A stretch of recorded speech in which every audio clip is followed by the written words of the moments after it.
우리 이제 말씀을 함께 나누도록 하겠습니다. 예레미야 34장 8절에서 22절까지의 말씀입니다. 예레미야 34장 8절에서 22절까지의 말씀, 제가 한 절, 우리 여러분이 한 절, 우리 번갈아 읽도록 하겠습니다. 시드기야 왕이 예루살렘에 있는 모든 백성과 한 가지로 하나님 앞에서 계약을 맺고 자유를 선포한 후에 여호와께로부터 말씀이 예레미야에게 임하니라. 그 계약은 사람마다 각기 히브리 남녀 노비를 놓아 자유롭게 하고 그의 동족 유다인을 종으로 삼지 못하게 한 것이라. 이 계약에 가담한 고관들과 모든 백성이 각기 노비를 자유롭게 하고 다시는 종을 삼지 말라 함을 듣고 순복하여 놓았더니 후에 그들이 뜻이 번하여 자유를 주었던 노비를 끌어다가 복종시켜 다시 노비로 삼았더라. 그러므로 여호와의 말씀이 여호와께로부터 예레미야에게 임하니라. 이르시되 이스라엘 하나님 여호와께서 이와 같이 말씀하시니라. 내가 너희 선조를 애굽 땅 종의 집에서 인도하여 낼 때에 그들과 언약을 맺으며 이르기를, 너희 형제 히브리 사람이 내게 팔려왔거든 너희는 7년 되는 해에 그를 놓아줄 것이니라. 그가 6년 동안 너를 섬겼은즉 그를 놓아 자유롭게 할지니라 하였으나 너희 선조가 내게 순종하지 아니하며 귀를 기울이지도 아니하였느니라. 그러나 너희는 이제 돌이켜 내 눈앞에 바른 일을 행하여 각기 이웃에게 자유를 선포하되 내 이름으로 일컬음을 받는 집에서 내 앞에서 계약을 맺었거늘, 너희가 돌이켜 내 이름을 더럽히고 각기 너와 그들의 마음대로 자유롭게 했던 노비를 끌어다가 다시 너희에게 복종시켜 너희의 노비로 삼았도다. 그러므로 여호와께서 이와 같이 말씀하시니라. 너희가 나에게 순종하지 아니하고 각기 형제와 이웃에게 자유를 선포한 것을 실행하지 아니하였은즉 내가 너희를 대적하여 칼과 전염병과 기근에게 자유를 주리라. 여호와의 말씀이니라. 내가 너희를 세계 여러 나라 가운데에 흩어지게 할 것이며 송아지를 둘로 쪼개고 그 두 조각 사이로 지나매 내 앞에 언약을 맺었으나 그 말을 실행하지 아니하여 내 계약을 어긴 그들을 곧 송아지 두 조각 사이로 지나 유다 고관들과 예루살렘 고관들과 내시들과 제사장들과 이 땅 모든 백성을 내가 그들의 원수의 손과 그들의 생명을 찾는 자의 손에 넘기리니 그들의 시체가 공중의 새와 땅의 짐승의 먹이가 될 것이며 또 내가 유다의 시드기야 왕과 그의 고관들을 그의 원수의 손과 그의 생명을 찾는 자의 손과 너희에게서 떠나간 바벨론 왕의 군대의 손에 넘기리라. 함께 읽겠습니다. 여호와의 말씀이니라. 보라, 내가 그들에게 명령하여 이 성읍에 다시 오게 하리니 그들이 이 성을 쳐서 빼앗아 불사를 것이라. 내가 유다의 성읍들을 주민이 없어 처참한 황무지가 되게 하리라. 아멘. 오늘도 하나님 바라보며 주신 은혜 붙들고 사는 귀한 하루 되시기를 주님의 이름으로 축원합니다. 제가 목회자가 되기 전에 청년의 때에 신앙생활 하면서 목사님으로부터 들었던 말씀 중에 모든 말씀이 귀한 은혜가 되었지만 참 마음에 남는 말씀들이 몇 가지가 있었습니다. 그 중에 하나가 고생을 해도 될 고생을 해라, 이런 말씀을 듣고 참 도전을 받았습니다. 우리가 인생을 살아가면서 여러 수고를 할 텐데 그 수고가 다 열매 맺는 것이 아니고 열매를 맺는 수고, 또 열매를 맺는 고생도 있다는 거죠. 열매 맺지 못하는 헛고생 하지 말고 열매가 맺히는 수고와 고생을 하라라고 하는 말씀이었습니다. 또 하나 참 귀하게 제 마음에 새겨진 말씀 하나가 하나님이 복 주실 수 있는 길로 가라, 이런 말씀이었습니다. 하나님께서 역사하시고 하나님이 은혜 주시는 길로 가라는 거죠. 무조건 열심히 살 것이 아니라 나는 열심히는 살아가는데 많은 성도들 중에 하나님께서 역사하실 수 없는 길, 하나님께서 복 주실 수 없는 길로 가면서 하나님 복 주세요, 하나님 내 삶에 역사해 주세요, 그렇게 한다는 겁니다. 하나님이 역사하실 수 있는 길로 가야 하나님이 역사하신다. 그 말씀들이 참 제 가운데 귀하게 남았습니다. 근데 하나님께서 역사하시는 길, 하나님이 은혜 주시는 길이 어떤 길일까요? 그것은 바로 하나님의 말씀대로 행하며 사는 길입니다. 하나님의 말씀에 순종하며 살 때 하나님께서 그 삶에 역사하실 수 있는 것이죠. 사실 우리가 하나님의 말씀대로 산다라고 하는 것을 굉장히 부담스럽게 여기고 어렵고 힘들게 생각을 합니다. 그러나 사실 하나님의 말씀대로 사는 것은 하나님 당신을 위한 길이라기보다 우리 자신을 위한 길입니다. 우리 자신이 사는 길입니다. 하나님께서 이스라엘 백성들에게 율법을 주셨는데 율법은 하나님 당신을 위한 것이라기보다 오히려 광야를 지나고 있던 그 이스라엘 백성들, 그리고 가나안에 들어가 살아야 했던 이스라엘 백성들, 그들이 광야를 어떻게 지나며 이제 가나안에 들어가서 어떻게 살아야 할지 사실 이스라엘 백성들을 위한 것이었습니다. 그러니까 율법은, 하나님의 말씀은 우리 자신을 위한 것이죠. 그래서 이 하나님의 말씀, 그것 붙들고 사는 것이 어렵고 힘들다 이렇게 여길 것이 아니고, 그 말씀 붙들고 살아가는 것, 그게 우리가 사는 길이다 라고 하는 마음이 우리 가운데 먼저 분명해야 하겠습니다. 만약에 어느 한 환자가 있는데 병원을 갔습니다. 병원을 가면 의사가 그 환자에게 맞는 약을 처방해 주지요. 의사를 위하여 약 처방하는 것이 아니고 환자 살려내기 위하여 약을 처방하는 것입니다. 그 약 잘 먹고 의사 시키는 대로 하는 것이 환자가 살 길이죠. 만약에 약 먹는 것 귀찮다고, 약 먹는 거 힘들다고 약을 안 먹나요? 조금만 질병이 있어도, 또 큰 질병이라면 의사가 먹으라는 대로 다 먹습니다. 왜냐하면 그렇게 해야 내가 회복되고 사는 길이라고 여기기 때문에 그렇습니다. 이 약 먹지 않으면 죽어. 그렇다면 그 약 반드시 먹게 되는 것이죠. 하나님의 말씀대로 사는 것이 바로 이와 같은 겁니다.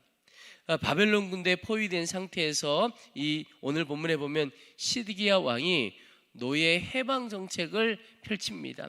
말하자면 그런 정책인 거예요. 오늘 8절 9절에 보면 시드기야 왕이 예루살렘에 있는 모든 백성과 한 가지로 하나님 앞에서 계약을 맺고 자유를 선포한 후에 여호와께로부터 말씀이 예레미야에게 임하니라. 그 계약은 사람마다 각기 히브리 남녀 노비를 놓아 자유롭게 하고 그의 동족 유다인을 종으로 삼지 못하게 한 것이라. 계약이라고 했습니다, 오늘 말씀에. 그런데 사실은 계약이라기보다 하나님의 말씀이었습니다. 이스라엘 백성들 중에 살아가다 보면 재정적인 어려움, 이 빚 때문에 노예가 된 이들이 있습니다. 다른 사람의 집에 종으로 팔려간 이들이 있었지요. 그런데 하나님께서 한번 종으로 팔려간 이들을 영원히 종된 자로 놔두지 않고 6년 동안은 노비로 종으로 주인을 섬기다가 7년째 되는 해에는 다 자유를 주라고 했습니다. 그래서 노비를 이렇게 사고 파고 할 때 이게 노비로 살아온 게 몇 년이냐에 따라 노비의 값도 달라지게 됩니다. 땅도 그런 일이 있었죠. 그런데 이 이스라엘 백성들이 사실은 그동안에 살아오면서 이 하나님의 말씀을 제대로 지키지가 않은 겁니다. 노비가 있고 종이 있으면 좋지요. 7년째 되면 풀어주어야 하는데 풀어주지 않고 힘으로 억지로 붙들고 노예시킨 겁니다.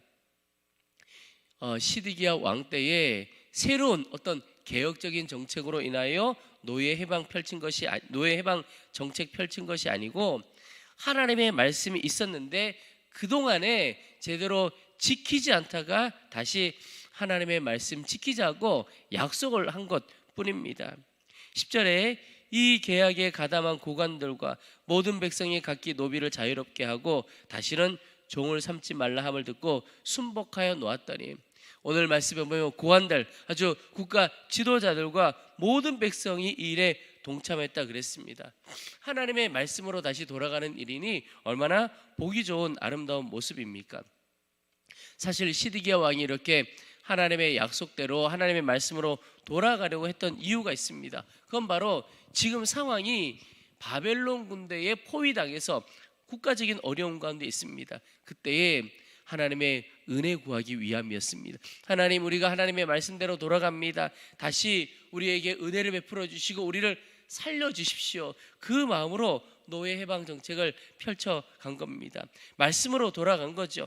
이스라엘 국가에게는 정말 위기 가운데 있었는데 여기까지는, 오늘 본문에 여기까지는 이 나라 전체가 하나님께서 은혜 주실 수 있는 길로, 하나님께서 역사하시는 길로 가는 것 같았습니다.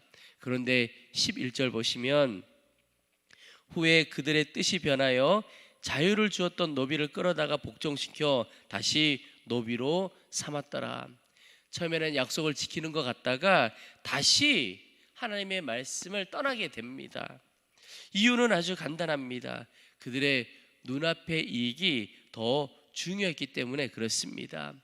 노예를 가지고 있었던 고관들, 모든 백성들이 노예를, 자유를 주었다가 그들의 자유를 다시 빼앗았던 이유는 나라가 하나님의 은혜 받고 다시 살아나는 것보다 당장의 내 이익이 훨씬 더 중요하게 여겨졌기 때문에 그렇습니다. 그래서 풀어주었던 노예들을 다시 다 붙들어 온 겁니다. 내 육신의 소욕 따라서 하나님의 말씀 떠나면 사실 내 영은 죽습니다. 그 말은 내 실제 삶은 다 무너지게 됩니다. 살아있으나 죽은 것처럼 되어버리는 겁니다. 로마서 8장에 육신을 따르는 자는 육신의 일을, 영을 따르는 자는 영의 일을 생각하나니 육신의 생각은 사망이요 영의 생각은 생명과 평안이니라 그랬습니다. 여러분, 결국 우리가 하나님을 섬기며 이 땅을 살아가면서 우리 안에 분명해야 할 것 하나가 있는데, 그것은 하나님의 말씀이 내 삶의 기준이고 하나님의 말씀대로 행해야 내가 산다. 이것 하나 분명해야 합니다. 지금 당장에 내 눈앞에 보이는 이익, 내가 보기에 좋은 것, 내 생각대로 따라 살아가면 결국은 멸망하는 길입니다.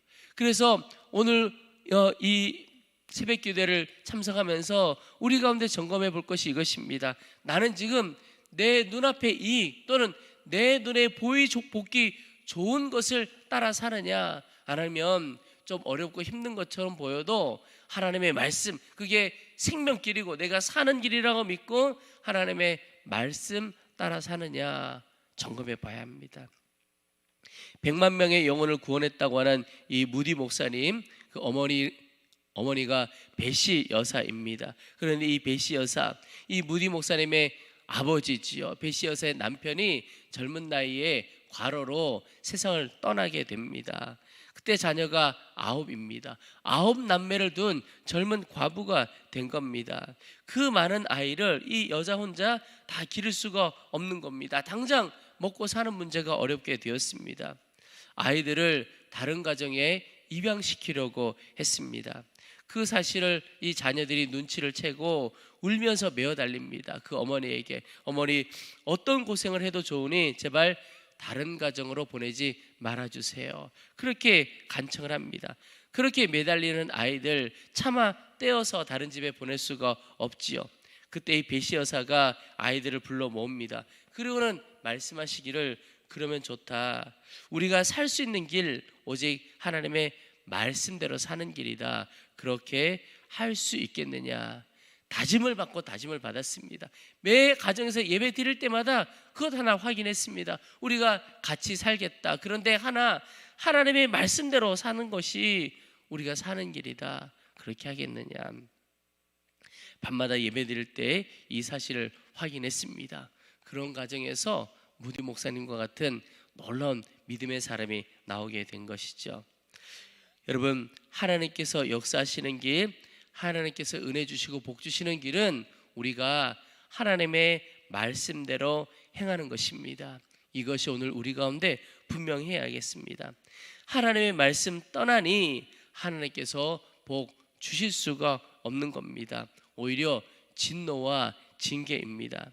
하나님의 말씀 어긴 것을 하나님은 당신의 이름을 더럽혔다 이렇게 표현하십니다. 16절에 너희가 돌이켜 내 이름을 더럽히고 각기 놓아 그들의 마음대로 자유롭게 했던 노비를 끌어다가 다시 너희에게 복종시켜 너희의 노비로 삼았도다. 하나님께서 하나님의 말씀 떠난 그 일을, 하나님의 말씀대로 살지 않는 그것을 내 이름 더럽혔다, 내 마음 더럽혔다, 하나님께서 굉장히 심각하게 받으신다는 거죠. 그리고 17절 그 이후에 읽지는 않겠지만 이스라엘 백성들 나라 망하고 포로로 끌려가고 이스라엘 백성들이 살았던 도시 다 황폐하게 될 것이라는 하나님의 말씀, 징계의 말씀이 주어지게 됩니다. 이게 무슨 뜻이냐면 하나님의 말씀에서 떠나면 비참한 삶 살게 된다. 그것 오늘 우리에게 가르쳐 주시는 겁니다. 그래서 하나님의 말씀대로 행하며 사는 것이 그저 그렇게 해도 되고 안 해도 되고가 아니라 살고 죽는 게 달려있는 문제인 것입니다. 여러분, 늘 우리 앞에는 두 가지 길이 있습니다. 하나는 생명의 길이고 하나는 사망의 길입니다. 하나는 하나님께서 역사하시는 길인데 놀라운 은혜와 축복을 주시는 길이고, 또 하나는 하나님께서 진노하시는 길입니다. 말할 수 없는 비참함과 어려움을 겪는 길, 이 두 가지 길이 우리 앞에 있습니다. 우리가 선택을 해야 합니다. 하나님의 말씀대로 행하는 것은 생명의 길이고 하나님께서 역사하시는 길입니다. 그러나 말씀을 떠나는 것이 곧 하나님을 떠나는 것이죠. 하나님을 떠나는 것, 우리가 망하는 길입니다. 내 마음대로, 내 눈에 좋아 보이는 대로 살아가는 것은 사실은 아무리 빨리 달려가고 열심히 달려간다 할지라도 사실은 낭떠러지 길로 그렇게 열심히 달려가는 겁니다. 여러분, 우리가 그렇게 열심히 보기 좋아 보여서 달려갔는데 그 마지막이 낭떠러지 길이라면 그 길을 누가 가겠습니까? 조금 천천히 가고 어려운 길처럼 보여도 푸른 초장이 있는 길로, 하나님께서 은혜 베풀어 주신 생명길로 가야 하는 것이죠. 여러분, 오늘 하루 우리의 마음속에 다시 한번 분명한 다짐, 결단이 있기를 소망합니다. 하나님의 말씀대로 행하는 것이 내가 사는 길이고, 하나님의 말씀대로 해야 우리의 가정, 우리 영혼, 이 나라의 민족이 다 살아간다. 하나님 말씀 떠나면 어려움과 고난뿐이다, 징계가 우리 가운데 있다, 이것 하나 분명하게 되기를 축복합니다. 여러분, 우리 자신이, 우리 가정이 온전히 주의 말씀대로 행하면 반드시 하나님께서 우리 가운데 역사하시고 은혜 베풀어 주십니다. 그 은혜와 복을 마음껏 누리는 하나님의 역사를 경험하는 우리 모든 성도들, 또 우리 모든 가정 되기를 주님의 이름으로 축원합니다. 우리 이제 말씀 붙들고 기도하겠습니다. 하나님, 우리 가운데 다시 한번 분명하게 새겨져 있기를 원합니다. 내 마음대로 사는 것이 아니라 하나님의 말씀대로 사는 것이 생명길임을 분명히 깨닫게 해 주옵소서 기도하겠습니다. 또 하나, 하나님, 나의 마음대로, 나의 눈에 보기 좋은 대로 사는 삶, 육신을 따라 사는 삶, 이제는 다 끝내게 하여 주시고 내려놓게 하여 주옵소서. 하나님, 오늘 하루도 우리의 일생도 이제는 하나님의 말씀대로 행하는 삶이 되어지도록 도와주옵소서. 그래서 하나님의 은혜와 복을 마음껏 누리고 하나님의 역사를 경험하는 삶을 살도록 도와주옵소서. 우리 간절한 마음으로 주의 말씀 붙들고 기도하고 오늘 자유롭게 마치도록 하겠습니다. 살아계신 하나님 아버지, 주님을 찬양합니다. 하나님 아버지, 오늘 이 시간 주의 성령께서 다시 한번 분명히 깨닫게 되어지도록 도와주옵소서. 주의 말씀대로 사는 것이 생명길임을 분명히 알게 하여 주옵소서. 주님, 우리 모든 성도들, 모든 가정이 주님 역사하시는 길로 가기를 원합니다. 주님 도우시는 길로 가기를 원하오니 주여 은혜 베풀어 주옵소서. 하나님, 먼저는 우리 마음 가운데 내 마음대로 살고 싶은 것, 또 내 눈에 보기 좋은 대로 사는 삶, 하나님 이제는 다 끝내기를 원합니다. 육체의 소욕을 따라 사는 삶, 하나님 육신을 따라 사는 삶, 이제는 다 끝내기를 원합니다. 하나님 아버지, 주님 따라 사는 삶, 주의 말씀대로 사는 삶이 하나님의 생명길임을 알게 하여 주시고, 아버지 하나님, 이제 온전히 하나님의 말씀대로 행하며 사는 삶 되어지도록 도와주옵소서. 말씀을 붙들고 말씀 따라가기를 원합니다. 하나님, 무거운 짐이 아닌 것을 깨닫게 하여 주옵소서. 하나님 아버지, 나의 식감이 없다고 하셨사오니 주께로 나아가는 자 되시기를 원합니다. 하나님, 말씀대로 사는 기쁨을 우리 가운데 주어 주시고, 아버지 말씀으로 주어 등하는 감격을 저희 가운데 모으시기를 원합니다. 하나님, 우리 사는 성도들 삶 가운데 주여 역사하여 주옵소서. 하나님, 온전히 붙드시기를 원합니다. 하나님 아버지, 주의 말씀에 온전히 순종하는 사랑하는 성도의 삶에 하나님 놀랍게 역사하여 주옵소서. 하나님, 사랑하고 용서하고 하나님과 품고 하나님의 말씀대로 온전히 살아가기를 원합니다. 오늘 하루도 주의 인도하심을 따라 살게 하시고 주의 말씀을 구하고 인도함을 구하고 하나님 오직 주님 기뻐하시는 길로 주님 역사하시는 길로 우리 모두 갈 수 있도록 도와주옵소서. 하나님 아버지 새벽에 깨어 기도하는 이들 또 하나님 영성을 통하여 예배하는 모든 이들 가운데 주님 은혜 베풀어 주시기를 원합니다. 하나님 마음에 아버지 결단이 내려지기를 원합니다. 하나님 마음에 분명한 결단이 있기를 원합니다. 하나님 이제는 내 뜻대로 내 원한대로 사는 삶 끝내고 오직 주의 말씀 따라 사는 삶을 결단하게 하여 주시고 아버지의 결단에 기름 부어주시고 하나님 그 결단을 기쁨과 받으셔서 하나님 주의 말씀대로 살아갈 힘을 더하여 주옵소서. 말씀대로 살아갈 힘 주시기를 원합니다. 하나님 그래서 오늘 하루도 하나님 주신 은혜와 복을 누려가게 도와주시고 새 길을 여시는 주님을 경험하게 하시고 우리를 도우시고 힘과 능력 되시는 주님을 경험할 수 있도록 도와주옵소서. 하나님 도우시옵소서. 주의 도우심 아니면 우리가 살아갈 수 없습니다. 하나님 주님 뜻이 아니면 한순간도 살아갈 수가 없사오니 주여 살아있는 위에 은혜 베풀어 주시고 하나님 온전히 붙들어 주옵소서. 하나님 아버지 도우소서. 하나님 아버지 도우소서. 주의 세림 은혜 더하시기를 원합니다. 하나님 사랑의 들며 역사하시고 주님 도우시기를 원합니다. 주의 은혜를 더하여 주소서. 하나님 아버지 새벽에 기도하는 모든 이들 하나님 감사합니다. 기도하는 모든 이들 가운데 역사해 주시고 하나님 저희들의 삶 가운데 은혜 베풀어 주시기를 원합니다. 하나님 오늘도 하나님의 은혜 가운데 가게 하시고 하나님 부딪히는 것 가운데 가도록 도와주옵소서. 우리의 성도들 한심정 또 가정 기업 오직 주께서 역사하시는 가정과 기업이 되도록 도와주옵소서. 일터 위에 복을 주시고 저희들의 가정 가운데 복을 주시고 하나님 모든 막힘을 풀어주시고 모든 묶임을 풀어주시기를 원합니다. 하나님 도우시옵소서. 하나님 아버지의 삶 가운데 하나님의 은혜의 상명이 되는 것이 있다면 아무러지 하여 주시고 하나님 마음껏 하나님의 은혜를 들어갈 수 있도록 도와주옵소서. 하나님 도우시옵소서. 우리의 성전의 삶 가운데 축복하여 주시고 주의 놀라운 은혜를 다하시기를 원합니다. 하나님 주의 복을 주시고 가정 안에 은혜를 주셔서 하나님 온 가족의 주 안에서 그렇게 살아가게 하시고 열정 가운데 주의 영광이 드러나게 하시고 하나님 역사하여 주옵소서. 주의 예수님 원대로 들어주옵소서. 주님을 찬양합니다.